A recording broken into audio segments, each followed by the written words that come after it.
Hello friends, welcome to our channel. Today நம்ம சேனல்ல பிரித்து எழுதுதல் சேர்த்து எழுதுதல் பற்றி பார்க்க போறோம். நம்ம பிரித்து எழுதுதல் இதை வந்து நம்ம ப்ராப்பரா நம்ம கரெக்டா ஆன்சர் பண்ணணும் அப்படின்னா நமக்கு புணர்ச்சி விதிகள் வந்து தெரிஞ்சிருக்கணும். இது தெரிஞ்சா மட்டும்தான் நம்ம இதை வந்து கரெக்டா பண்ண முடியும். நமக்கு ரொம்ப ஈஸியாகவும் கொஷின்ஸ் வந்து கேட்கறதுல இப்போ காம்படிஷன்ஸ் வந்து அதிகமானதுனால நமக்கு ரொம்ப டிஃபிகல்ட்டாக தான் கொஷின் கேட்காங்க. ப்ரீவியஸ் இயர் குரூப் 2 கொஷின் எழுதினவங்களுக்கு இது வந்து தெரிஞ்சிருக்கும்.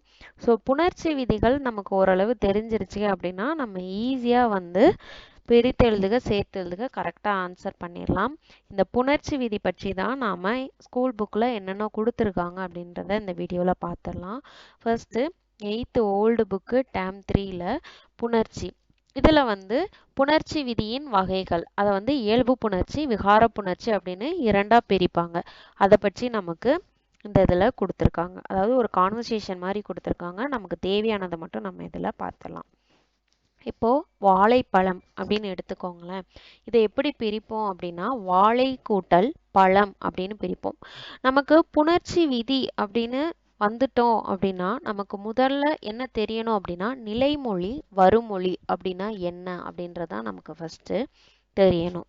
ஓகே, இப்போ வாழை பழம் இதை எப்படி பிரிக்கிறோம் பாருங்க. வாழை கூட்டல் பழம். இதுல நிலைமொழி எது அப்படின்னா வாழை அப்படின்றதுதான் நிலைமொழி, பழம் அப்படின்றதுதான் நமக்கு வருமொழி. எப்பவுமே புணர்ச்சி விதியில நிலைமொழியின் இறுதி எழுத்தை மட்டும்தான் நம்ம பார்க்கணும். அப்ப இதுல லைய மட்டும்தான் நம்ம பார்க்கணும். அது மாதிரி வருமொழியில முதல் எழுத்தை மட்டும்தான் பார்க்கணும். இந்த இடத்துல பாவை நாம பார்ப்போம். இந்த ரெண்டு ஃபர்ஸ்ட் பேசிக்கா தெரிஞ்சுக்கிட்டா போதும். ஓகே, இப்போ நமக்கு ரெண்டு எடுத்துக்காட்டுகள் கொடுத்துருக்காங்க பாருங்க. வாழை மரம் எப்படி பிரிக்கிறாங்கன்னா வாழை கூட்டல் மரம். இதுல எந்த ஒரு மாற்றமும் இல்லாம அப்படியே சேர்ந்திருக்கு. அதே இது ரெண்டாவது எடுத்துக்காட்டு பாருங்க, வாழை கூட்டல் பழம். இதை சேர்த்து எழுதும் போது வாழை பழம் அப்படின்னு வருது. இதுல இப்ப அப்படின்னு சொல்லக்கூடிய ஒரு வல்லின மெய்யெழுத்தானது நமக்கு சேர்ந்திருக்கு. இந்த மாதிரி மாறுதலுக்கு உட்பட்டோ மாறுதல் இல்லாமலோ நடைபெறக்கூடியதை தான் நாம புணர்ச்சி, இரண்டு சொற்கள் இணைவதை தான் புணர்ச்சி அப்படின்னு சொல்றோம். இப்ப இந்த புணர்ச்சியை இயல்பு புணர்ச்சி விகார புணர்ச்சி அப்படின்னு இரண்டா பிரிக்கிறாங்க. ஃபர்ஸ்ட் இயல்பு புணர்ச்சி அப்படின்னா என்னன்னு பார்க்கலாம். நமக்கு நிலைமொழி வருமொழி அப்படின்னா என்னன்னு தெரிஞ்சிருச்சு இல்லையா? அதுக்கு எக்ஸாம்பிள் தான் நான் வாழைப்பழம் சொன்னேன். இதுல வாழை வந்து நிலைமொழி, பழம் அப்படின்றது வருமொழி. இதே மாதிரி எந்த எடுத்துக்காட்டு கொடுத்தாலும் நமக்கு முதல்ல பிரிக்கிறோம் இல்லையா, அதை தான் நிலைமொழின்னு சொல்லுவோம். ரெண்டாவது வரக்கூடிய இதை தான் வருமொழி அப்படின்னு சொல்லுவோம். அதாவது இப்ப வாழை மரம் எடுத்துக்கிட்டிங்கன்னா வாழை வந்து நிலைமொழி, மரம்ன்றது வந்து வருமொழி. அதே மாதிரி பாலாடைன்னு எடுத்துக்கிட்டோம்னா அதை எப்படி பிரிப்போம்? பால் கூட்டல் ஆடை அப்படின்னு பிரிப்போம். இதுல நிலைமொழி அப்படின்றது பால், வருமொழி அப்படின்றது ஆடை. இந்த மாதிரி தான் எல்லாத்துலேயும் நிலைமொழி வருமொழியானது வரும். நிலைமொழியில எப்பவுமே நாம ஈற்று எழுத்தாகிய கடைசி எழுத்தை தான் பார்க்கணும். அதே மாதிரி வருமொழியில எப்பவுமே முதல் எழுத்தை மட்டும்தான் பார்க்கணும். ஓகே, இயல்பு புணர்ச்சி அப்படின்னா என்னன்னு பார்க்கலாம். நிலைமொழியும் வருமொழியும் சேரும்போது எவ்வித மாற்றமும் ஏற்படவில்லை எனில் அதை இயல்பு புணர்ச்சி அப்படின்னு சொல்றோம்.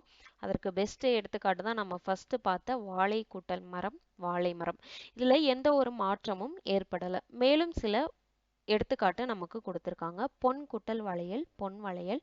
மலர் கூட்டல் மாலை, மலர் மாலை. பனை கூட்டல் மரம், பனை மரம். ஓகே, நெக்ஸ்ட் ஒன் பாருங்க. இந்த இரு சொற்களில் முதல் சொல்ல தான் நாம இணையக்கூடிய இரு சொற்கள் இருக்கு இல்லையா? இப்ப வாழை கூட்டல் மரம், அதுல வாழையும் மரமும் இணையுது. இந்த இரண்டு சொற்கள்ல முதல் சொல்ல தான் நாம நிலைமொழி அப்படின்னு சொல்றோம். இந்த நிலைமொழியின் இறுதி எழுத்து புள்ளி எழுத்து. புள்ளி எழுத்துன்னு எதை சொல்லுவோம் அப்படின்னா மெய்யெழுத்தை சொல்லுவோம். மெய்யெழுத்தாக இருந்தால் அது மெய்யிரு அப்படின்னு அழைக்கப்படுது. எடுத்துக்காட்டு பாருங்க, பொன் கூட்டல் வளையல். இந்த நிலைமொழி வந்து பொன். இந்த பொண்ணுல இறுதி எழுத்து என்னது? இன் என்று சொல்லக்கூடிய ஒரு மெய்யெழுத்து. அதனால இதை மெய்யிரு அப்படின்னு சொல்றோம். அதே மாதிரி நிலைமொழியின் இறுதி எழுத்து உயிர்மெய்யாக இருந்தால் அதை உயிரிரு அப்படின்னு சொல்லுவோம். எடுத்துக்காட்டு பாருங்க, பனைமரம். இதுல நை, இந்த நையை எப்படி பிரிப்போம்? இன் கூட்டல் ஐன்னு பிரிப்போம். அப்ப கடைசி எழுத்து என்னவா இருக்கு? உயிரெழுத்தாகிய ஐ என்று வந்திருக்கு. ஸோ இதை வந்து நாம உயிரிரு அப்படின்னு சொல்றோம். ஓகே, இதுக்கு நமக்கு 2 குறிப்பு கொடுத்துருக்காங்க பாருங்க. ஓரெழுத்து ஒரு மொழி அப்படின்னு சொல்லுவோம் இல்லையா? நம்ம 42 ஓரெழுத்து ஒரு மொழி நம்ம படிச்சிருப்போம். நன்னூலனார் தான் அதையும் நமக்கு சொல்லியிருக்காங்க.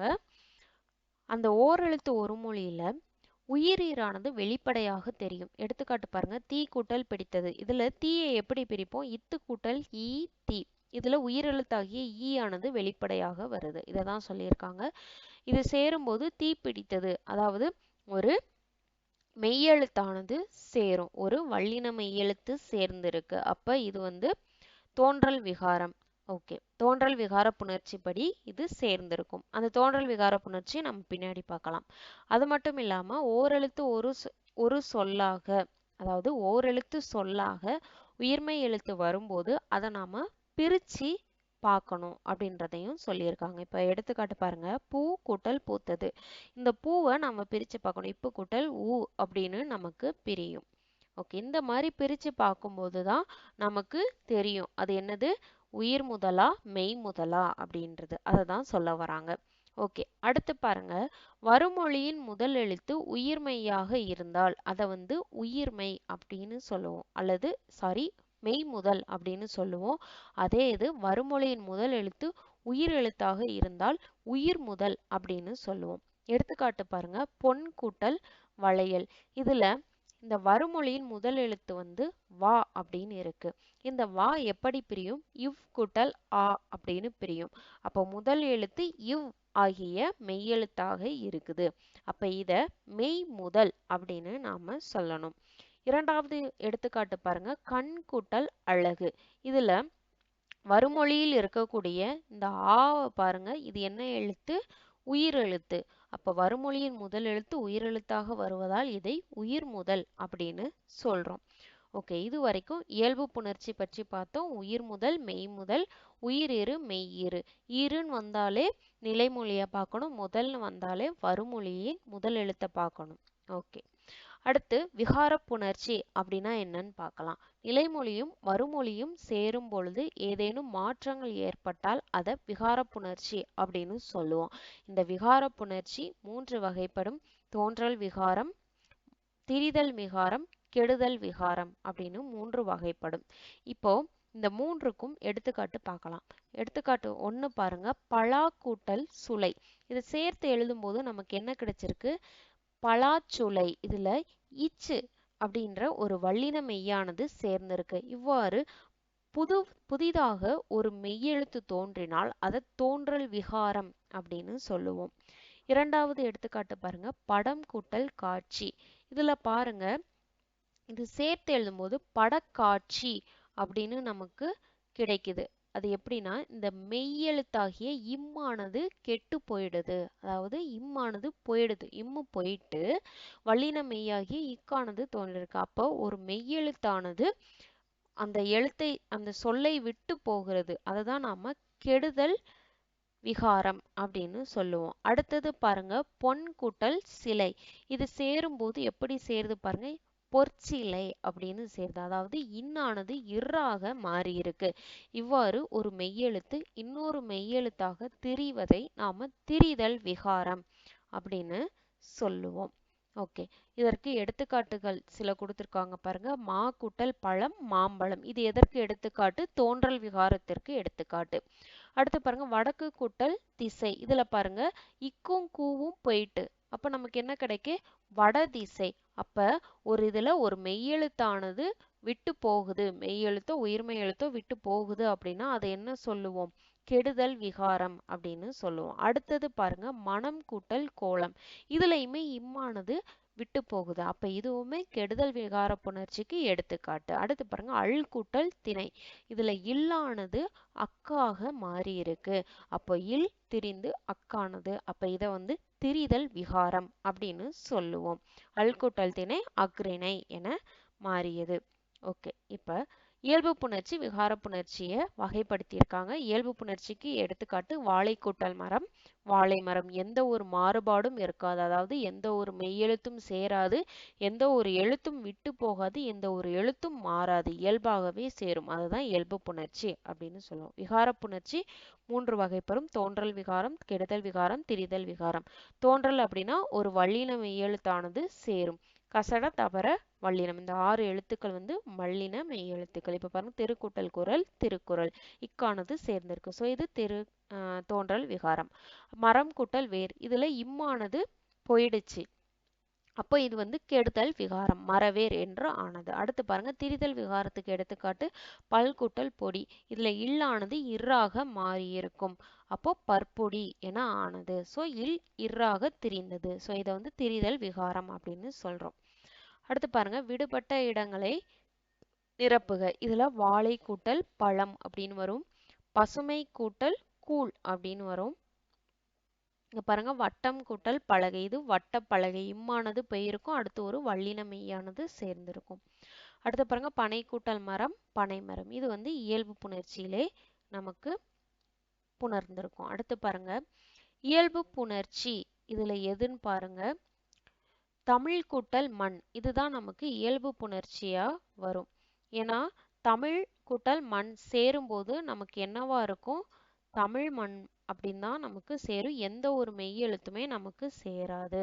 அடுத்து தோன்றல், தோன்றல் பாருங்க வாழை கூட்டல் குலை, இதை சேர்த்து எழுதும்போது வாழை குலை இக் என்று சொல்லக்கூடிய ஒரு வல்லின மெய்யானது மிகும். அடுத்து பாருங்க திரிதல் விகாரம், திரிதல் என்பது என்னது, இன்னானது இர்ராக மாறும் அல்லது இல்லானது அக்காக மாறும். இவ்வாறு ஒரு மெய்யெழுத்து வேறொரு எழுத்தாக மாறுவதை நம்ம திரிதல் அப்படின்னு சொல்லுவோம். இது பொன் குட்டல் குடம், இது வந்து இன்னானது என்னவா மாறும், இர்ராக மாறிவிடும். அப்ப இது வந்து நமக்கு திரிதல் விகாரம். அடுத்தது பாருங்க கெடுதல் விகாரம், கெடுதல் விகாரம் பாடம் கூட்டல் வேலை, இதுல பாட வேலை அப்படின்னு புணரும். அப்ப இம்மானது நமக்கு அந்த சொல்லை விட்டு பெயரும். அப்ப இதைதான் வந்து என்ன சொல்றோம், கெடுதல் விகாரம் அப்படின்னு சொல்றோம். அடுத்து பாருங்க நிலைமொழி ஈற்றெழுத்தும் மறுமொழி முதல் எழுத்தும் சேர்வதற்கு புணர்ச்சி என்பது பெயர். அல் கூட்டல் திணை அக்ரிணை என புணரும், அதாவது ஆ இக்கு அக்கு வரும், அக்கு திணை அப்படின்னு வரும். அடுத்து பாருங்க தோன்றல் திரிதல் கெடுதல் என்பன விகார புணர்ச்சி, இந்த மூன்றுமே. அடுத்து உரிய விடையை தேர்ந்தெழுதுக, வாழை கூட்டல் தோட்டம் என்ன புணர்ச்சியா மாறி இருக்கும், விகார புணர்ச்சியாக மாறி இருக்கும். அதாவது வாழை கூட்டல் தோட்டம் ஒரு மெய்யெழுத்து சேர்ந்து தோன்றல் விகாரமாக மாறி இருக்கும், வாழை தோட்டம் அப்படின்னு பிரியும், இத்து வந்து சேரும். அடுத்து பாருங்க நிலைமொழியும் மறுமொழியும் எவ்வித மாற்றமும் இல்லாமல் புணர்வதை என்ன சொல்லுவோம், இயல்பு புணர்ச்சி அப்படின்னு சொல்லுவோம். விகார புணர்ச்சி நமக்கு எத்தனை வகைப்படும், 3 வகைப்படும். தோன்றல் விகாரம், கெடுதல் விகாரம், திரிதல் விகாரம். ஓகே, நெக்ஸ்ட் நமக்கு 10th ஓல்டு புக்ல பேஜ் நம்பர் 138ல புணர்ச்சி விதி கொடுத்திருக்காங்க. நம்ம ஆல்ரெடி பார்த்ததுதான், இன்னும் கொஞ்சம் டீப்பா பார்ப்போம். இதுல பாருங்க நிலைமொழியின் ஈற்றெழுத்தும் மறுமொழி முதல் எழுத்தும் சேர்வது புணர்ச்சி எனப்படும். இப்பதான் பார்த்தோம். இவ்வாறு இரு சொற்கள் சேரும்போது எந்தவித மாற்றமும் இல்லாமல் இயல்பாக சேர்வதை இயல்பு புணர்ச்சி. அதற்கு எடுத்துக்காட்டு தான் பொன் கூட்டல் வளையல், பொன் வளையல், இது ஆல்ரெடி பார்த்ததுதான். இரு சொற்கள் சேரும்போது தோன்றல் திரிதல் கெடுதல் ஆகிய மாற்றங்கள் ஏற்படுமாயின் அதை விகார புணர்ச்சி அப்படின்னு சொல்றோம். அதற்கு எடுத்துக்காட்டு பாருங்க வாழை கூட்டல் மரம், வாழை மரம், இது தோன்றல் விகாரம். மரம் கூட்டல் வேர், மரவேர், இது கெடுதல் விகாரம். பொன் கூட்டல் குடம், பொற்குடம், இது திரிதல் விகாரம். இந்த புணர்ச்சியவே நாம என்னென்ன புணர்ச்சிகள் இதுல நாம பார்க்க போறோம் அப்படின்னா திசைப்பெயர் புணர்ச்சி, பண்பு பெயர் புணர்ச்சி, மகர ஈற்று புணர்ச்சி, இந்த 3 புணர்ச்சிகள் பற்றி நாம இந்த யூனிட்ல பார்க்க போறோம். ஃபர்ஸ்ட் திசைப்பெயர் புணர்ச்சி. நமக்கு தெரிஞ்ச திசைகள் வந்து என்னன்னா 4, கிழக்கு, மேற்கு, தெற்கு, வடக்கு, இந்த 4 திசை பெயர்கள். இப்போ இது பார்க்கறதுக்கு முன்னாடி என்ன பார்த்துடலாம் அப்படின்னா நன்னூல்ல குறிப்பிட்ட அந்த செய்யுளை நாம பார்த்துடலாம். திசையோடு திசையும் பிறவும் சேரின், அதாவது 4 திசைகள் இருக்கு. இப்ப தென் கூட்டல் கிழக்கு, இப்ப அதாவது தெற்கு கூட்டல் கிழக்கு அப்படின்னு வச்சுக்கோங்களேன். இதுல தெற்கும் வந்து திசைதான், கிழக்குன்றதும் திசைதான். அது சேரும்போது எவ்வாறு சேரும், தென்கிழக்கு அப்படின்னு சேரும்.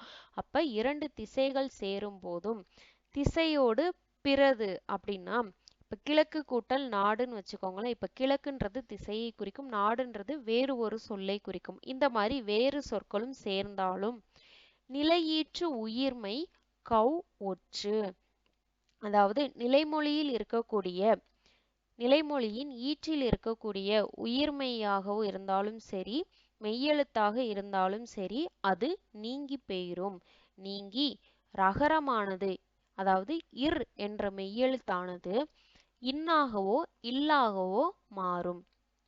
திரும்ப ஒருக்கா நான் சொல்லிடுறேன். ஒரு திசையோடு இன்னொரு திசை சேர்ந்தாலும் சரி, ஒரு திசையோடு பிற சொற்கள் சேர்ந்தாலும் அந்த நிலைமொழியில் இருக்கக்கூடிய ஈற்று உயிர்மெய் எழுத்தும் மெய்யெழுத்தும் நீங்கி பின்பு இர் என்ற மெய்யெழுத்துக்கு பதிலாக இன் அல்லது இல்லானது மாறும் அப்படின்னு சொல்லியிருக்காங்க. இப்போ உங்களுக்கு இந்த மேலே உள்ள எடுத்துக்காட்டு பார்க்கும்போது இந்த இது உங்களுக்கு புரியும்.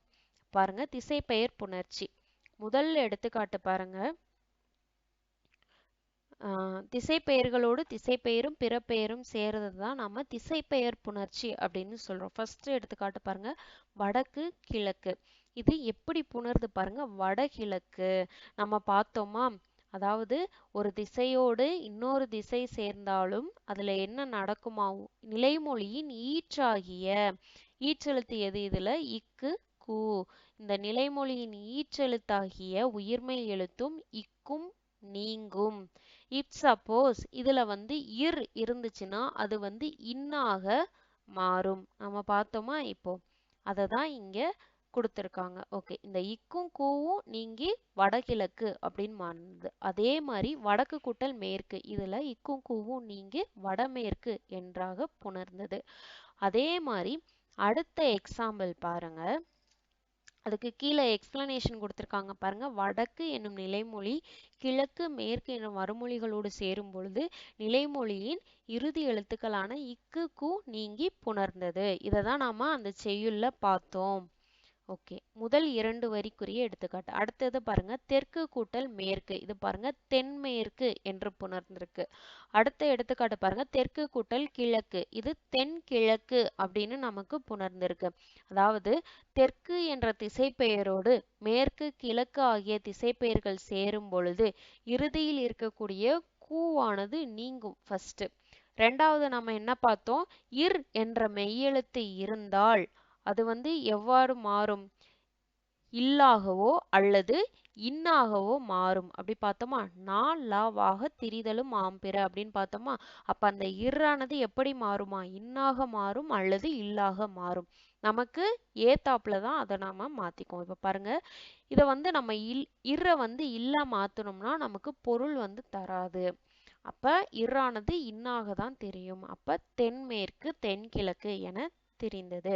இப்ப திசைப்பெயரோடு திசைப்பெயர் புணரும் போது என்ன நடந்தது அப்படின்றத பார்த்தோம். இதே இது திசைப்பெயரோடு பிற பெயர்கள் சேர்ந்தால் என்ன நடக்கு அப்படின்றத பார்த்துடலாம். இப்ப பாருங்க, வடக்கு கூட்டல் மலை. இதுல புணரும் போது இக்கும் கூவும் போய் வடமலை அப்படின்னு புணர்ந்திருக்கு. அடுத்து பாருங்க, தெற்கு கூட்டல் திசை. இதுல நமக்கு ஆல்ரெடி தெரிஞ்சதுதான், கூவானது நீங்கி இருக்கும். அடுத்து இர்ரானது இன்னாக தெரிஞ்சிருக்கும். அப்ப தென் திசை அப்படின்னு புணர்ந்திருக்கு. அடுத்து பாருங்க, கிழக்கு கூட்டல் நாடு. இப்ப இதுதான் இம்பார்ட்டன்ட். நமக்கு திசை அப்படின்னு வந்துருச்சுனாலே உயிர்மெய் எழுத்து மெய்யெழுத்து இருந்தது அப்படின்னா அந்த இரண்டும் போய்விடும். அடுத்து இந்த கிழக்கு அப்படின்னு வரும்போது, கிழக்கு மேற்கு அப்படின்னு வரும்போது நமக்கு வேறு சில மாற்றங்கள் நடைபெறும். இப்ப கிழக்குன்னு வரும்போது ஆதி நீடல் அப்படின்ற ஒரு புது கான்செப்ட் உள்ள வரும். இப்ப பாருங்க, இங்கு நிலைமொழி இறுதியாகிய இக்கு கு நீங்கி லா என்னும் உயிர்மெய்யில் இல் கூட்டல் ஆ என்று சொல்லக்கூடிய அகரமானது நீங்கி, அதாவது பாருங்க இக்கும் கூவும் போயிட்டு இப்ப நமக்கு என்ன இருக்கும், கிழ கூட்டல் நாடு அப்படின்னு இருக்கும். இப்ப இந்த இல்ல எப்படி நாம லாவை எப்படி பிரிப்போம், இல்லு கூட்டல் ஆ அப்படின்னு பிரிப்போம். அப்ப அதுல இருக்கக்கூடிய உயிரெழுத்தாகிய ஆவானது நீங்கிருச்சு. அப்ப நமக்கு இங்க என்ன இருக்கும், கீழ் கூட்டல் நாடு அப்படின்னு இருக்கும். அடுத்து கீ என்று சொல்லக்கூடிய முதல் எழுத்து, இதுதான் ஆதி நீடல் என்னும் விதிப்படி கீ ஆனது கீயாக மாறி இருக்கும். அப்ப இப்ப நமக்கு என்னவா புணர்ந்திருக்கும், கீழ் நாடு அப்படின்னு புணர்ந்திருக்கும். அதே மாதிரி பாருங்க மேற்கு கூட்டல் நாடு, இதுல கூவானது பெயரும். இந்த இருக்கு பதிலாக நமக்கு இல்லும் வரலாம், இன்னும் வரலாம், ரெண்டு சொல்லி இன்னும் வரலாம். இப்ப இத பாருங்க, நம்ம இல்லு போட்டாலும் நமக்கு மேல்நாடு, இதுவும் கரெக்ட் தான். இன்னு போட்டாலும் மேல்நாடு, இதுவும் கரெக்ட் தான். இதுதான் கொடுத்திருக்காங்க பாருங்க. நிலைமொழியில் கூவானது நீங்கிருச்சு, அதன் அயல் எழுத்தான இர் இல்லாக மாறி மேல் கூட்டல் நாடு மேல்நாடு எனவும், இர் இன்னாக மாறி மேல் கூட்டல் நாடு மேநாடு எனவும் இரண்டு வகைகளில் புணர்ந்தது. இததான் நமக்கு கொடுத்திருக்காங்க. இததான் இந்த பாடல்ல கொடுத்திருக்காங்க.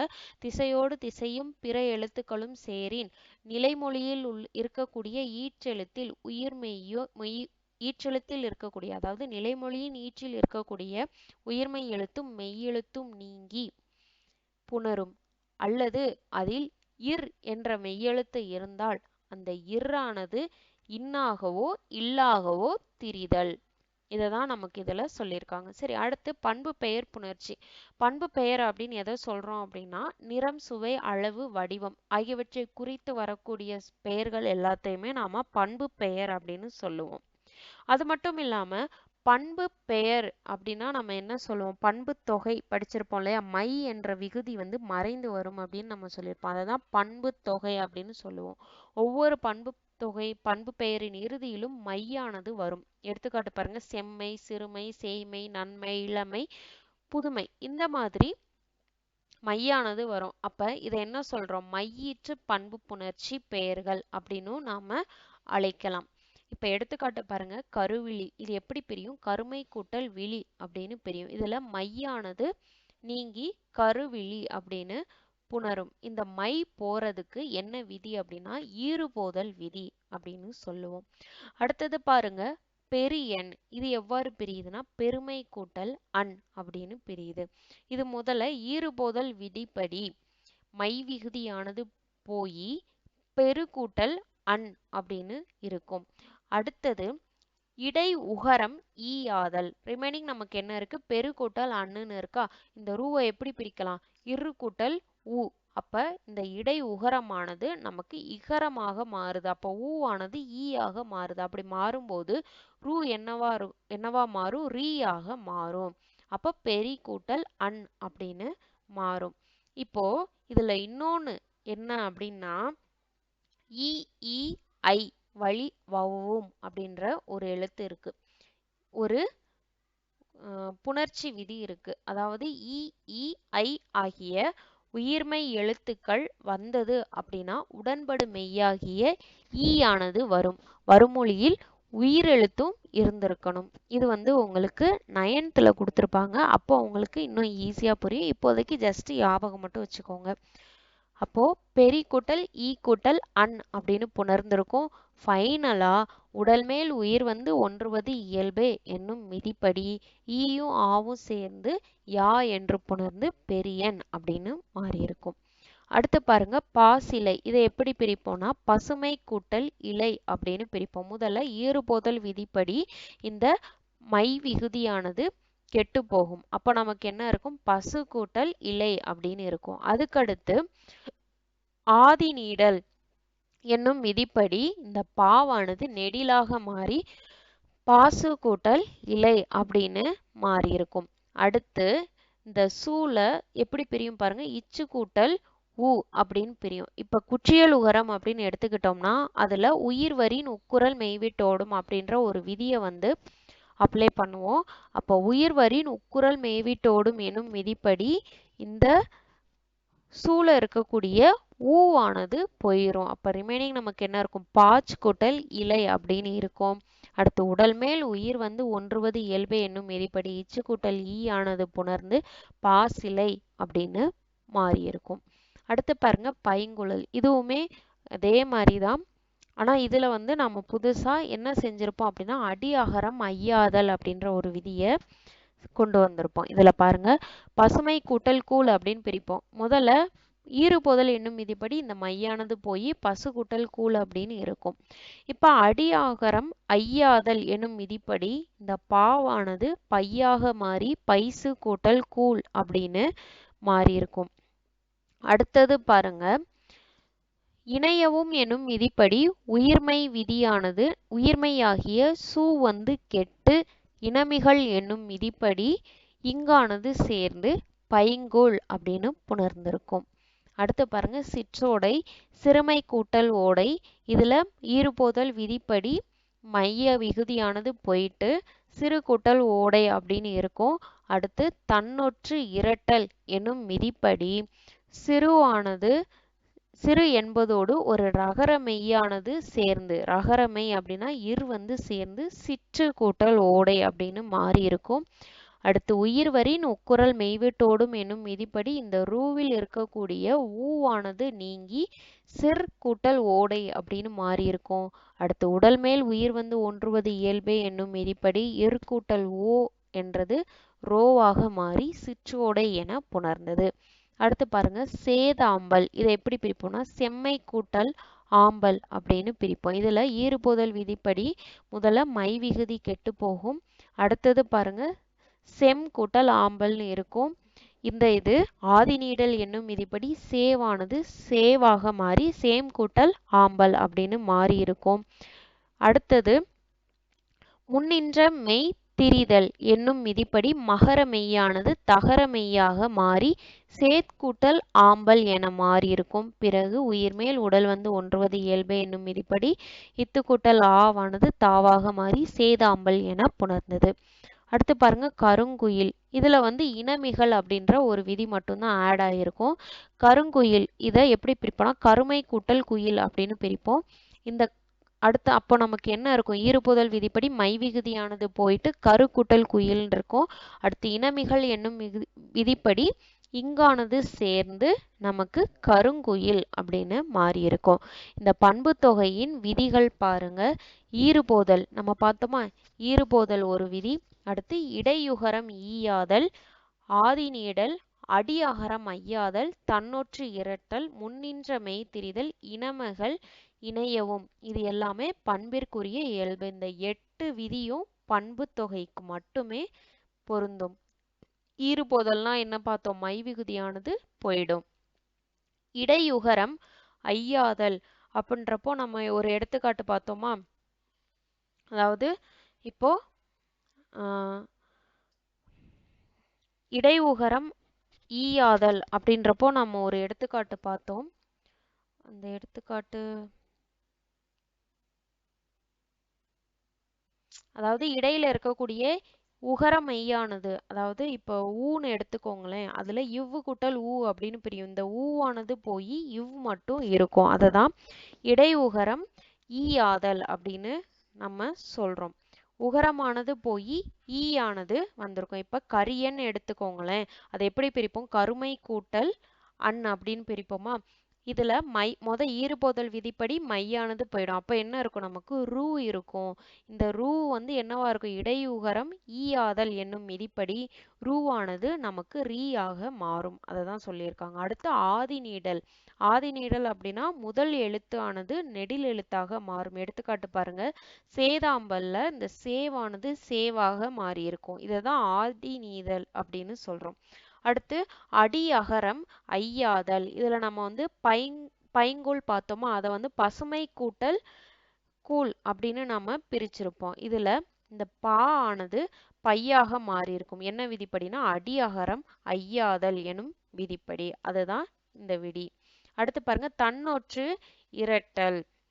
அதாவது ஒரு ஒற்று ஆனது இரட்டையாக பிரியும். அதுக்கு தான் எடுத்துக்காட்டு பார்த்தோம் சிற்றோடை. இது பாருங்க சிறுமை கூட்டல் ஓடை. முதல்ல மை விகுதி போகும், அடுத்து சிறு கூட்டல் ஓடைன்னு இருக்கும். அதுக்கடுத்து தன்னொற்று இரட்டல் என்னும் விதிப்படி இரு வந்து சேரும். அப்ப சிற்று கூட்டல் ஓடை அப்படின்னு மாறும். இததான் தன்னொற்று இரட்டல் அப்படின்னு சொல்லியிருக்காங்க. அடுத்து முன்னின்ற மெய் திரிதல். அதாவது ஒரு மெய்யெழுத்தானது திரிந்து இன்னொரு மெய்யெழுத்தாக மாறுதல். அதாவது பாருங்க சேதாம்பல், இதுல செம்மை கூட்டல் ஆம்பல். இதுல முதல்ல வந்து மை விகுதி போயிடும். அடுத்து என்ன இருக்கும், செம் ஆம்பல் இருக்கும். அடுத்து ஆதிநீடல் விதிப்படி சேம் கூட்டல் ஆம்பல் அப்படின்னு மாறும். அடுத்து இந்த இம்மானது என்னவா இருக்கும், முன்னின்ற மெய்த்திரிதல் என்னும் விதிப்படி இத்தாக மாறி இருக்கும். அதை தான் சொல்லியிருக்காங்க. அடுத்து பாருங்க இனமிகள், அதாவது ஒரு மெய்யெழுத்துக்கு இனமான இன்னொரு எழுத்து வர்றது. இது பாருங்க கருங்குயில், இதுல வந்து பாருங்க நமக்கு கரு குட்டல் குயில் அப்படின்னு மாறி இருக்கு. அடுத்து இனமிகள் என்னும் விதிப்படி வருமொழி ககரத்துக்கு இனமான மெல்லெழுத்து, அதாவது மெல்லின எழுத்தான இங்கானது சேர்ந்திருக்கும். அடுத்து பாருங்க இணையவும் பண்பிற்கு இயல்பே. இணையவும் அப்படின்னா இரண்டையும் சேர்த்து எழுதுறது தான் பண்பிற்கு இயல்பே. இதை தான் சொல்லியிருக்காங்க. பண்புத்தொகை அப்படின்னு நம்ம பார்த்துட்டோம் அப்படின்னாலே நம்ம இந்த எல்லாத்தையும் அப்ளை பண்ணலாம். என்னென்ன விதி அப்படின்னா ஈறுபோதல் விதி, இடையுகரம் ஈயாதல் விதி, ஆதிநீடல் விதி, அடியகரம் ஐயாதல், தன்னொற்று இரட்டல், முன்னின்ற மெய்திரிதல், இனமிகள், இணையவும். இந்த 8 விதியவும் நாம அப்ளை பண்ணி தான் நாம பிரிக்கணும் பண்பு தொகையை.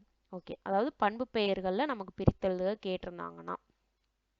அடுத்து பாருங்க மகர ஈற்று புணர்ச்சி.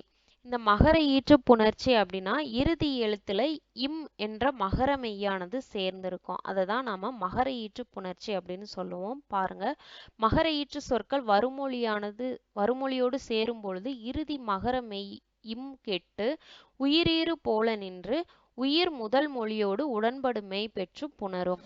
அதாவது எடுத்துக்காட்டு பாருங்க மரம் கூட்டல் அடி, இது எப்படி புணரும்? இந்த இம்மானது போயிடும், அப்ப மர அடி அப்படின்னு புணரும். அதுக்கு அடுத்து பாருங்க உடன்படு மெய் இவ்வானது வரும். இந்த உடன்படு மெய் இவ் வந்து அதுக்கே ஒரு தனி விதி இருக்கு. அதாவது ஐ வந்து வருமொழியில நமக்கு வருமொழி முதலில் 12 உயிரெழுத்துக்கள் வந்தது அப்படின்னா உடன்படு மெய் முதல்ல வந்து நமக்கு வரும். இதே இது ஈஎன்னா ஐஎன்னா இந்த 3 உயிரெழுத்துக்கள் நிலைமொழியின் இறுதியில் அல்லாது பிற எழுத்துக்கள் வந்தது. அதாவது நான் திரும்பவும் சொல்றேன், ஈஎன்னா ஐஎன்னா இந்த 3 உயிரெழுத்துக்களும் நிலைமொழியின் இறுதியில் வந்து வருமொழியின் முதல் எழுத்து 12 உயிரெழுத்துக்களில் ஏதேனும் ஒன்று வந்தால் உடன்படு மெய்யாக ஈயானது வரும். இதே இது ஐஎன்னா இந்த 3 எழுத்து தவிர பிற உயிரெழுத்துக்கள் நிலைமொழியின் இறுதி எழுத்தில் வந்து வருமொழியின் முதல் எழுத்தில் 12 உயிரெழுத்துக்களில் ஏதேனும் ஒன்று வந்தது அப்படின்னா அதுல உடன்படு மெய்யாகிய இவ்வானது சேரும். அதே மாதிரி நிலைமொழி இறுதியில் ஏகார எழுத்தாகிய உயிரெழுத்து வந்தது அப்படின்னா வருமொழி முதல் எழுத்தில் உயிரெழுத்து 12 வந்தது அப்படின்னா அப்போ உடன்படு மெய் வரும் அல்லது இவ் வரும். அதாவது அல்லது இவ் நமக்கு எது தேவையோ அந்த மாதிரி நமக்கு புணரும். இது வந்து உங்களுக்கு 9th கிளாஸ் பார்க்கும்போது புரியும். இப்போ பாருங்க மரக்கூட்டல் இவ் கூட்டல் அடி அப்படின்னு இவ் என்ற உடன்படுமை சேர்ந்து அடுத்து உடல் மேல் உயிர் வந்து ஒன்றுவது இயல்பே என்னும் விதிப்படி மரவடி அப்படின்னு மாறி இருக்கு. அடுத்து பாருங்க வட்டம் கூட்டல் கல். அடுத்த எடுத்துக்காட்டு நிலைமொழியின் மகர ஈறு கெட்டு வருமொழியில் முதலில் உள்ள வல்லின எழுத்து மிக்கு புணரும். அதாவது என்ன அப்படின்னா வட்ட கூட்டல் கல், இதுல இம்மானது போயிடுச்சு.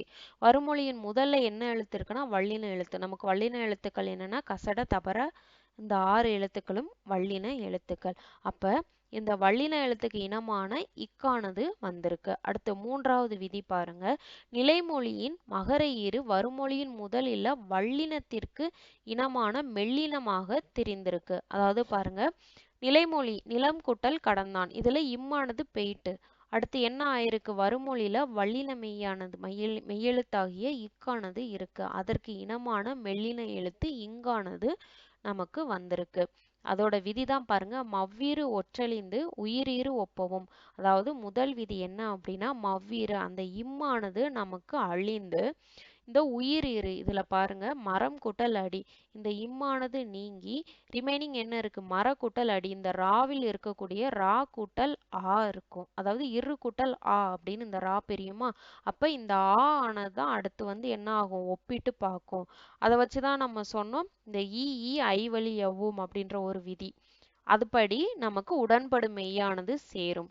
அடுத்தது என்ன அப்படின்னா வன்மைக்கு இனமாய் திரிபவும். அதாவது மவ்வீறு ஒற்றழிந்து உயிரீறு ஒப்பும் 1வது.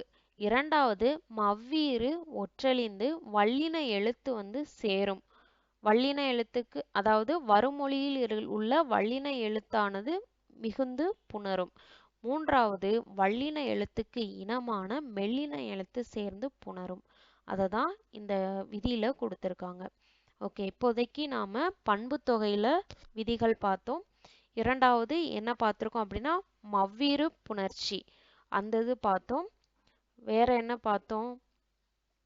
நெக்ஸ்ட் உயிரீற்று புணர்ச்சி, மெய்யீற்று புணர்ச்சி, திசைப்பெயரோடு பிற பெயர்களின் புணர்ச்சி, திசைப்பெயரோடு திசைப்பெயர் புணர்ச்சி, இது எல்லாமே நாம பார்த்துருக்கோம்.